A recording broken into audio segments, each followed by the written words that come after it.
So this is what I'm talking about, the lichen. You can see how they have all this it's like a moss that grows from the tree, but then as you can see, you're right, it's see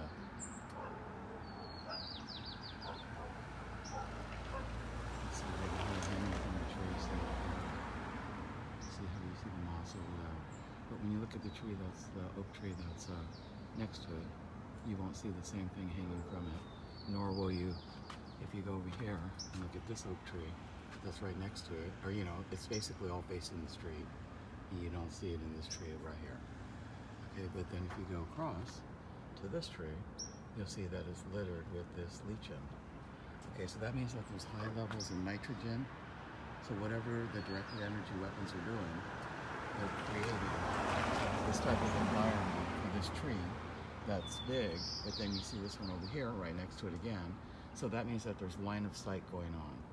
So you can see some of the other trees, like this one across the street over here, you'll see the lichen there, but then the oak tree next to it doesn't have it. So anything that's a line of sight, I notice where it changes. So if you have directed energy weapons, okay, you're talking about it changes the atoms in the air that creates more nitrogen, and then it causes that. So there's probably in this garage over here, there's possibility of an emitter system that's hidden in here, and that's why this tree is becoming so damaged. I mean, it's actually picking up all the pollution everywhere. So they say that you usually find this type of moss growing on a tree, but you don't see it in the oak tree there, which is only, a few feet away from that tree. And then if you go right here in my same yard to the oak tree over here, it's clean.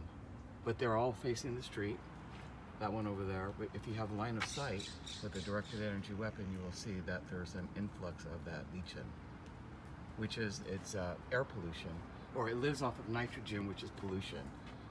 So when you see a heavy concentration of this, they're saying that there's a high level of nitrogen because they have to grow, they grow through pollutions and nitrogen. Isn't that weird? You have a tree next to it, nothing. You have this tree that's littered with this lichen, and then you go right next to it here, to this oak tree, and you don't see anything. So the direction is, you can see where if you look over here, let's see if you see my finger, you'll see it hanging from the trees out here. See all that over there? So those are line of sight. That's line of sight. You'll see some slight over here across the street, and you'll see some that are hanging from the tree. Let me see if I can, directly across the street over there. There's an oak tree there, and then you're seeing a more lichen coming out over there.